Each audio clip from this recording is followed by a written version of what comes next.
Hello students, here we are again with the topic that is capacitance. And today in this topic we are going to discuss how we can increase the capacity of any of the capacitor. So there are few things which we already know that how we can increase the capacity of a capacitor, and those are the things like increasing the area of cross section of the plate by decreasing the separation of the plate, by changing the medium between the plate other than air or vacuum. See beta, we people know that the formula for capacitance is C is equal to epsilon naught A by D. And according to this formula, we can directly see that if we increase the area of cross section between the two plates, these are the two plates, this plate is having some area, this plate will also have the same area, like A and A is its area. So if we increase the area of any plate, that means capacitance will also get increased. If we decrease the separation between the two plates, if we decrease the separation between the two plates, then also capacity will also increase. Third thing is this epsilon naught, and this epsilon naught is called as permittivity. This is called as permittivity of free space, because epsilon naught is written, and if naught is there, that means we are talking about free space. So by changing the medium, मतलब हमें क्या करना है, दोनों plates के बीच में जो अब तक एयर रहा करती थी, उस एयर की जगह हम उसके मीडियम को चेंज करेंगे, और मीडियम को चेंज करने की वजह से व्हाट वी विल सी कि capacity of a capacitor will keep on increasing. So our first case is by inserting the dielectric slab between the plates of the capacitor. What is dielectric? Most important, because dielectric slab, normal conducting slab we already know. Conducting slab means कोई भी एक conductor लेंगे, उस conductor की एक slab बना लेंगे, तो this is the conducting slab. What do we mean by dielectric slab? तो सबसे पहले तो हमें इस डाइलेक्ट्रिक वर्ड का मतलब समझना पड़ेगा. हालांकि ये चीज हमने कुलाम्स लॉ के जस्ट बाद हमने डाइलेक्ट्रिक वर्ड के बारे में समझा था, लेकिन यहाँ पर हम डाइलेक्ट्रिक को और ज्यादा अच्छे से समझने की कोशिश करते हैं. तो डाइलेक्ट्रिक वो सब्सटेंस है जो क्या काम करेगा, चार्जेस का फ्लो अलाउ नहीं करेगा, but electrostatic force of attraction, electrostatic force of attraction और रिपल्शन एक दूसरे के ऊपर जरूर लग रहा होगा. कहने का मतलब ये कि अगर मान लीजिए कहीं पर भी कोई डाइलेक्ट्रिक है, तो इस डाइलेक्ट्रिक के थ्रू, इस डाइलेक्ट्रिक के through charge will not flow, charge will not flow. What will happen? Some charge will come and accumulate to this side, like positive charge. कुछ चार्ज जो नेगेटिव होंगे बेटा वो दूसरी साइड में एक्यूमुलेट हो जाएंगे. तो ये पॉजिटिव चार्ज जो यहाँ पर आया है, जो ये नेगेटिव चार्ज यहाँ पर आया है, ये डाइलेक्ट्रिक मीडियम के दोनों एंड्स पर है. तो एंड्स पर होने के बाद भी इस डाइलेक्ट्रिक की वजह से आपको क्या देखने का मिलेगा कि ये पॉजिटिव चार्ज इस नेगेटिव चार्ज के ऊपर फोर्स जरूर लगा रहा होगा. कौन सी force? Electrostatic force, electrostatic force. तो डाइलेक्ट्रिक क्या क्या हो सकते हैं? डाइलेक्ट्रिक आपका ग्लास हो सकता है, वैक्स हो सकता है, वाटर हो सकता है. अब एक चीज जरा ध्यान से समझने की कोशिश करेंगे बेटा, कि अगर मान लो ये पॉजिटिव चार्ज होता है यहाँ पर हमारा ये नेगेटिव चार्ज होता, तो अभी जब एयर है हमारा मीडियम, तो उस केस में इस पॉजिटिव और नेगेटिव के बीच में जो इलेक्ट्रोस्टैटिक फोर्स लग रही होगी वो ज्यादा लगेगी कंपैरेटिव टू अगर यहीं पर हम क्या फिल कर दें, वाटर फिल कर दें. तो यहाँ पर जो भी हमारी इलेक्ट्रोस्टैटिक फोर्स लग रही होगी वो इलेक्ट्रोस्टैटिक फोर्स कम लगेगी. That means that means in dielectric electrostatic force decreases, electrostatic force decreases. अब कैसे डिक्रीज होती है वो समझना जरूरी है बेटा. अगर हम एयर की बात किया करते थे, तो एयर के केस में जो हमारा कुलाम्स लॉ होता था वो क्या होता था, 1/4 pi epsilon not Q1 Q2 upon R square. ये किस केस में? एयर के केस में. लेकिन यही अगर कोई दूसरा मीडियम आ जाया करता था, तो हम इसको क्या लिखते थे, 1/4 pi epsilon Q1 Q2 upon R square. ये कोई भी हमारा दूसरा मीडियम जब होता था, जब हम इन दोनों ये एफ नॉट से रिप्रेजेंट करते हैं, इसको मीडियम से रिप्रेजेंट करते हैं बेटा, तो ये जो एप्सिलॉन हुआ करता है ये k times of epsilon not के बराबर आता था.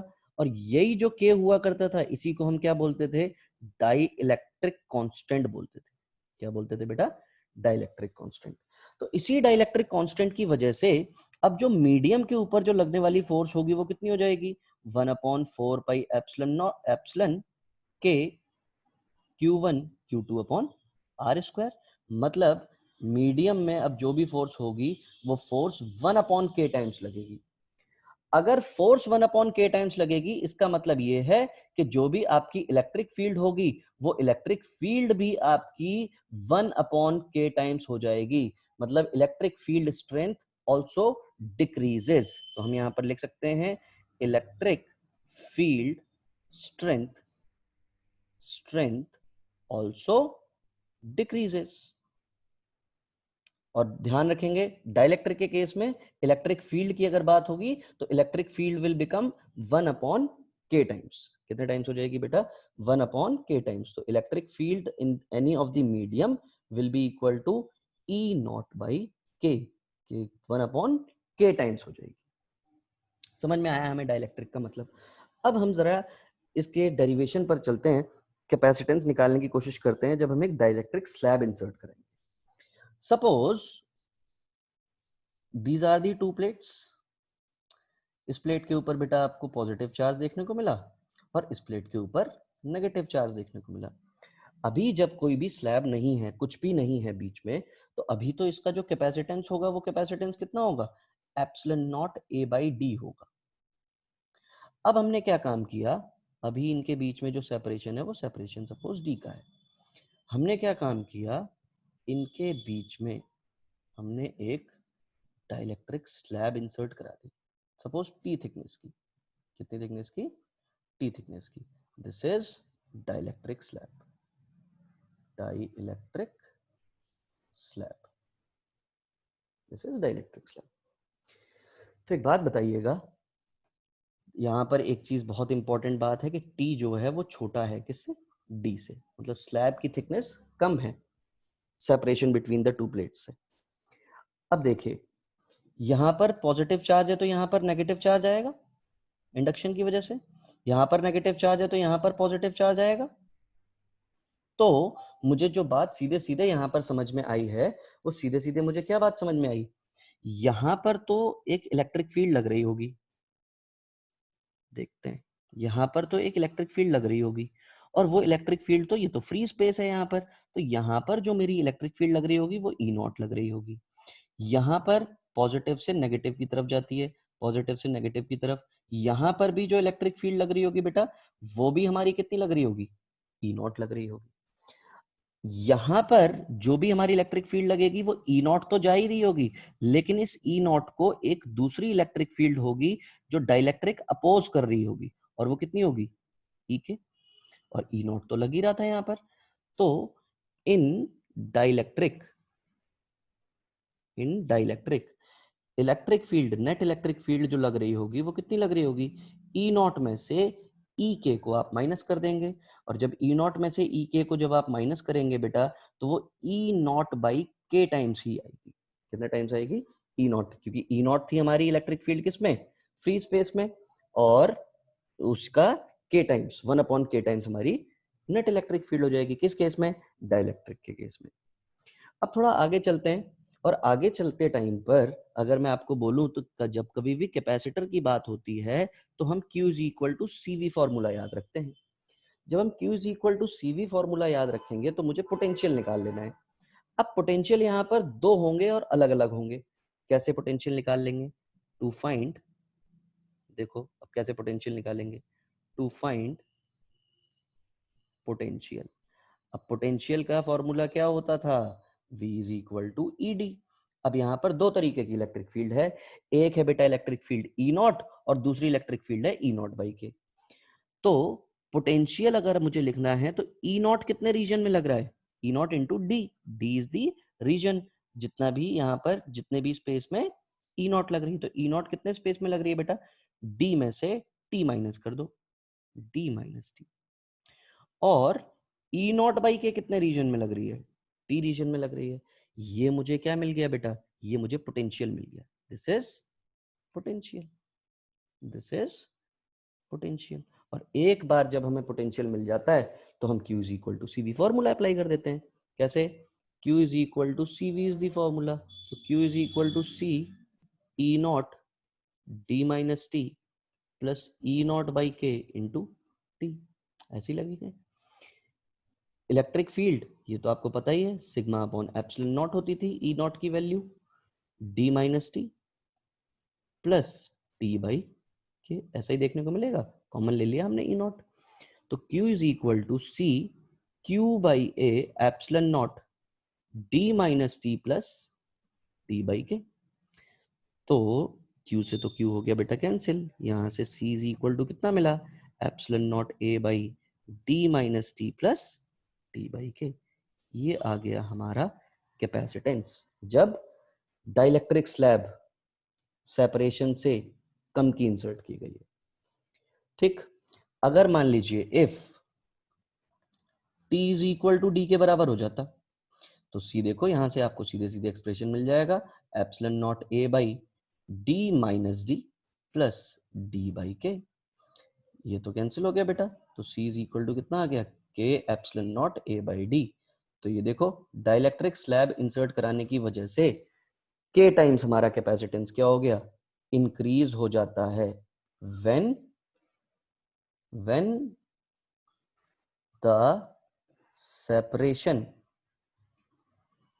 Between the plates is fully filled with dielectric, fully filled with dielectric। और जब कोई एक पर्टिकुलर पोर्शन होगा कि अगर मान लीजिए इनके बीच में जो सेपरेशन है वो सपोज अभी 4 सेंटीमीटर का सेपरेशन है दोनों प्लेट्स के बीच में, और जो हमने डाइलेक्ट्रिक स्लैब डाली है वो 3 सेंटीमीटर की डाली है, तो उस केस में हमारी जो वैल्यू होगी वो वैल्यू इसके अकॉर्डिंग निकलेगी।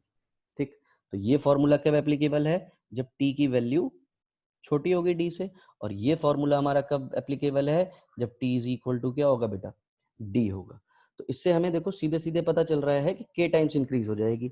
अब अगर मैं आपसे बात करूं कि वाटर वगैरह का जो डाइलेक्ट्रिक के की जो वैल्यू होती है वो कितनी होती है, तो वाटर वगैरह की जो के की वैल्यू हुआ करती है वो 81 होती है, के की वैल्यू 81 होती है। अगर पेपर इंसर्ट कराएंगे तो 3.5 होती है, माइका होती है 5.4 होती है। तो 81 मतलब अगर मैंने उन दोनों प्लेट्स के बीच में वाटर डाल दिया तो वाटर डालने से क्या हो जाएगा, 81 टाइम्स उसकी कैपेसिटी क्या हो जाएगी बेटा, इंक्रीज हो जाएगी। क्या हो जाएगी, इंक्रीज हो जाएगी। ठीक, अब आता है अपने पास दूसरा केस। तो इसमें सबसे इंपॉर्टेंट चीज क्या थी कि यहाँ पर जो भी आप सिर्फ इतना ध्यान रखिए कि अगर डाइलेक्ट्रिक स्लैब इंसर्ट कराई है तो यहाँ पर जो आपकी इलेक्ट्रिक फील्ड होगी वो electric field E not by के टाइम्स हो जाएगी। कितने टाइम्स हो जाएगी, ई नॉट बाई के टाइम्स। तो दो तरीके की इलेक्ट्रिक फील्ड, तो ई नॉट कितने रीजन में लग रही है, डी माइनस टी रीजन में, और ई नॉट बाई के कितने रीजन में लग रही है बेटा, टी रीजन में लग रही है। तो उससे आपने निकाल लिया पोटेंशियल, और एक बार आपने पोटेंशियल निकाल लिया तो आपको कैपेसिटेंस मिल गया। कई बार बेटा इस क्वेश्चन को, इस डेरिवेशन को आपको बोर्ड एग्जाम में देखने को मिलेगा, तो आप ध्यान रखेंगे इस चीज को। ठीक है, नेक्स्ट, अगर हम कंडक्टिंग स्लैब इंसर्ट करा दी हमने, क्या इंसर्ट कराई हमने अब, कंडक्टिंग स्लैब। अगर हमने वही हमारा कैपेसिटर पॉजिटिव चार्ज, और हमने यहाँ पर क्या फिल करा दी बेटा, हमने यहाँ पर अब कंडक्टिंग स्लैब डाली। और अगर हमने अब कंडक्टिंग स्लैब डाली है, इस कंडक्टिंग स्लैब की थिकनेस हमने टी रख दी, और इनके बीच में जो सेपरेशन है वो डी मान लिया। जो कोई भी कंडक्टिंग स्लैब होगी इसके अंदर तो इलेक्ट्रिक फील्ड कितनी होती है, जीरो। इलेक्ट्रिक फील्ड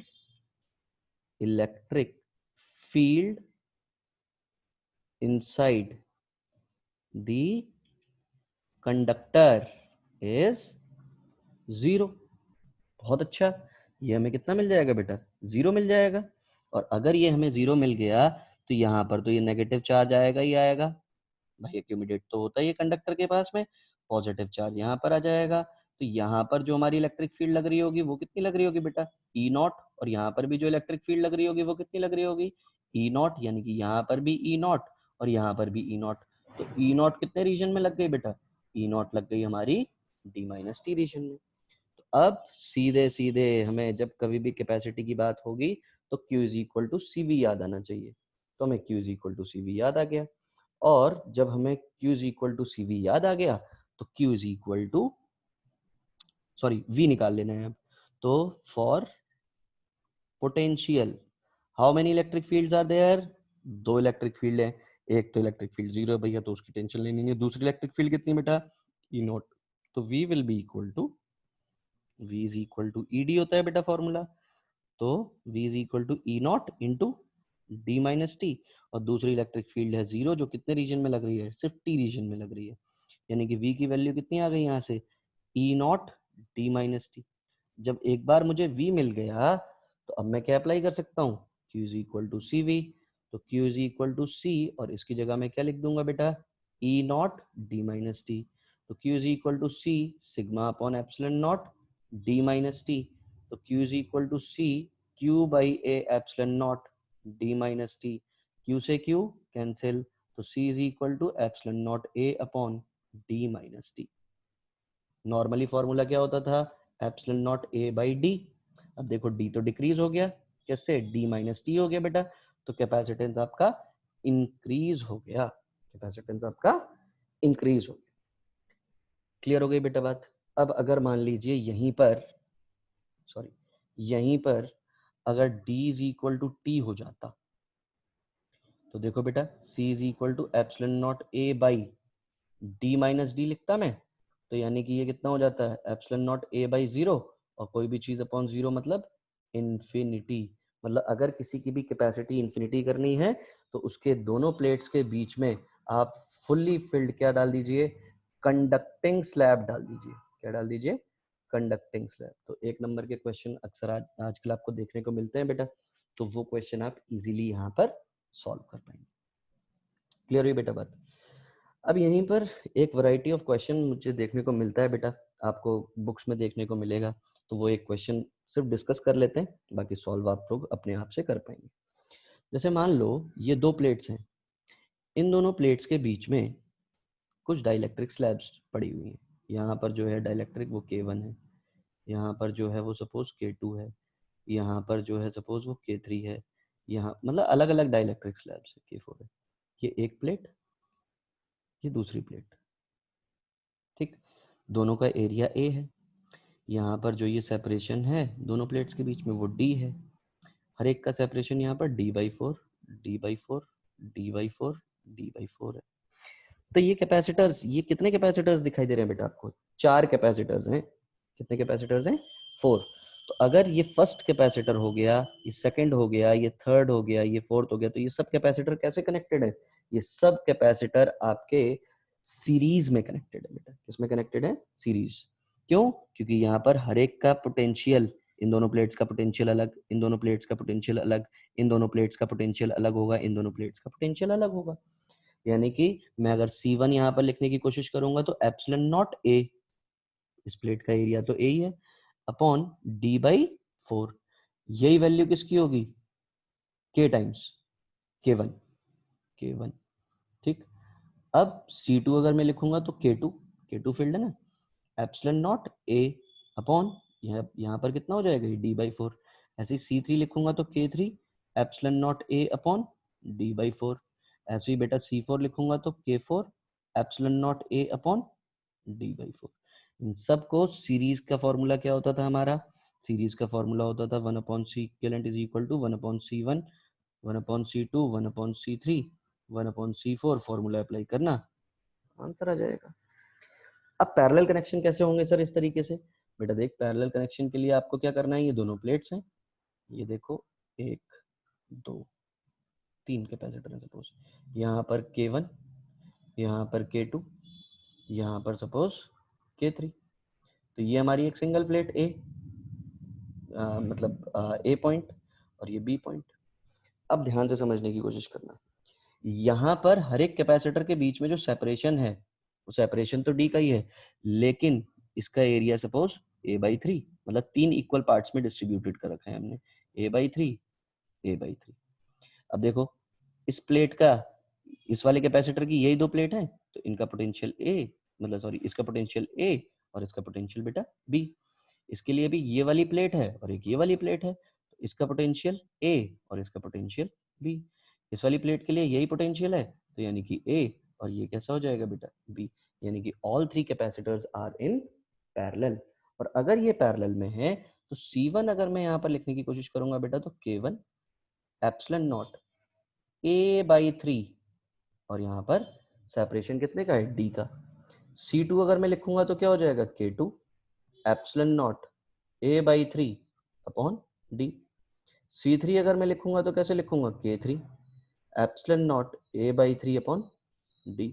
और इन सबको सॉल्व करने के लिए C equivalent is equal to C1 C2 C3 and so on. आप सीधे सीधे ये फॉर्मूला अप्लाई कर पाएंगे। तो ये ध्यान रखना है बेटे, इस तरीके के आपको बेसिक सवाल जो आपको देखने को मिलेंगे। Both these derivations were very very important, और इन पर आपको ध्यान देना है बेटा। तो thank you so much, stay fit, stay healthy, all the best.